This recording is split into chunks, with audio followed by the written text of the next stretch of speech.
asalaamaaleykum waa Thiès maa ngi leen di nuyu population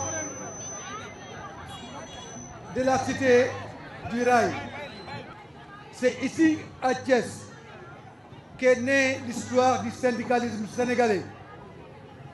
Vous savez qu'ici à Thiès est né le mouvement du refus. C'est ici à Thiès que se sont tenus les plus grands combats pour le devenir de la nation sénégalaise. La région de Thiès dispose des ressources naturelles extrêmement importantes.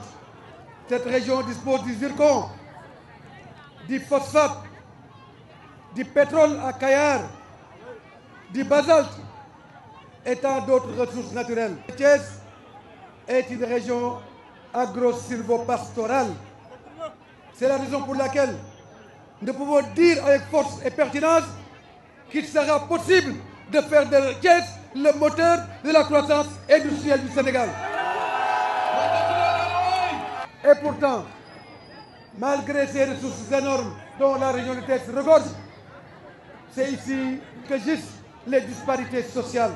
Je prends l'engagement ici et maintenant de faire de la région de Thiès, au soir de mon élection, la région la plus industrielle de l'Afrique de l'Ouest. Et vous savez que Thiès peut devenir un hub de développement industriel, l'un des plus importants dans notre continent, puisque la région de Thiès dispose de toutes les compétences pour faire en sorte que le Sénégal, qui est à la croisée des chemins, puisse retrouver son essor économique. C'est pourquoi nous n'allons ménager aucun effort pour faire de Thiès le cœur du développement industriel de notre pays. Oui, il nous faut un développement industriel pour résorber le chômage des jeunes, pour lutter contre la pauvreté et pour renforcer et valoriser le bien-être social de nos populations.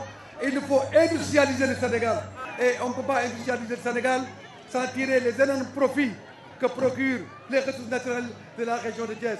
Oui, la région de Thiès dispose de toutes les compétences pour le développement du chemin de fer.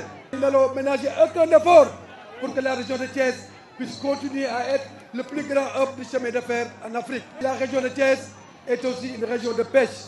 La région de Thiès est une région d'agriculture. La région de Thiès est une région d'élevage.